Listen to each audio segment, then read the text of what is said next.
Let's do another example of volume of revolution. So here we're going to have the graph enclosed by, or the region enclosed by these graphs, and we're going to be revolving it around the line x equals -1, and we're trying to find the volume. So the first thing that I want to do is draw this region, because you can't find the volume if you don't even know what it looks like. So these can be a really rough sketch, okay? You're just trying to give yourself an idea of what's happening here.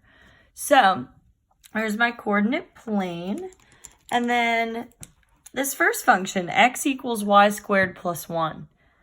So that's going to be a sideways parabola, because it's like x squared plus 1, but switched, and it's going to be shifted up 1. So sideways, that means it's going to be shifted to the right 1. So something like this. Again, rough sketch. Okay, this is y squared plus 1. Then you're going to have the line x equals -1. So that's going to be this line here, vertical line that crosses x at -1. Then you have the line y equals -2. So that'll be down here, y equals -2. And you have y equals 1, so that'll be this horizontal line up at 1. All right, so there's a lot going on there. So what region are we even talking about? It's going to be the region that's enclosed by all those. So you see how they kind of make this four-sided region? So this thing in orange here, that is the region that we're talking about.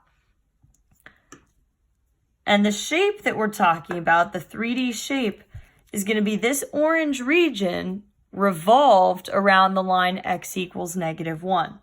So this was x equals -1. Sometimes I like to show my revolving axis with a dotted line. So I'm revolving the orange part around that. Sorry, let me just adjust here. Okay. So if you can kind of picture what that's going to look like, I'll try to sketch it down here. It's going to be this orange thing, but it's going all the way around this axis. It's going all the way around, making a 3D kind of weird cylinder thing. But if you're going to slice it up, you want to slice it in a way where it's going to make a normal shape. So if I slice this thing horizontally, it'll make circles. So that's what I'm going to do. I'm going to draw my little bar in there. I like to draw a bar to show what direction my slices go. So these are going to be horizontal slices. And right away, because my slice is horizontal, that tells me that this is going to be a dy problem. It's going to be in terms of y. Another way you could know that is because my axis that I'm revolving around is a vertical line. That also means that it's dy. So I want to make sure, first of all, that my equation is in terms of y, which it is, y squared plus 1. We're good on that. And then I need to find the area of one of these slices. So the slices are circles.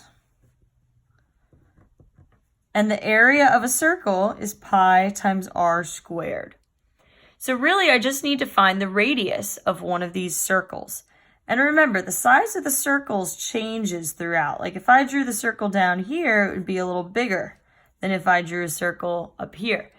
So you're really just writing a formula for the area of one of these things. And this is where your picture comes in, because if I want to find the radius, I gotta figure out, well, where on the picture is that even? And so this bar that I drew, that actually is the radius, because the shape is going to keep going this way. So this bar is the radius.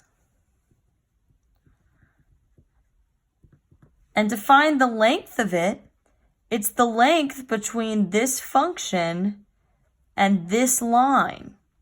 It's the distance between those things, or the difference. You can find a distance by using subtraction. So I'm going to subtract right minus left to find that length. And the function on the right is y squared plus 1 minus the function on the left is the line x equals -1. So we're going to have minus -1. And if I simplify that a bit, I get y squared. This is +1 + 1. So y squared + 2 is my radius. So then the area of one of those circles, area is pi r squared. So pi times y squared + 2, quantity squared, would be the area of one of my circle slices. And then the very last thing to do to find the volume of it is you want to add up all of the possible circles between here. So to add things up, we use an integral. So my volume is going to be the integral of my area formula. So I'm just going to copy that down. We've already determined this is dy.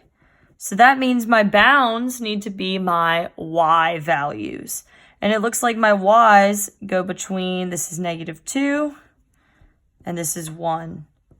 So we have -2 to 1. Evaluating this integral will get you your volume. So I'm going to pull out my calculator.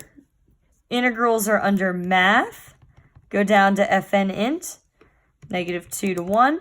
Now, okay, so we have to be a little smarter than the calculator. We know it's dy. We know it should be in terms of y, but your calculator only recognizes x.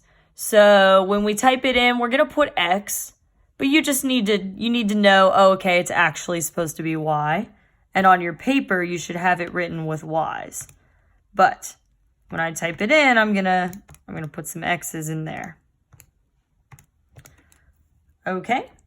And I am getting this answer of 96.133 units cubed as the volume of that shape.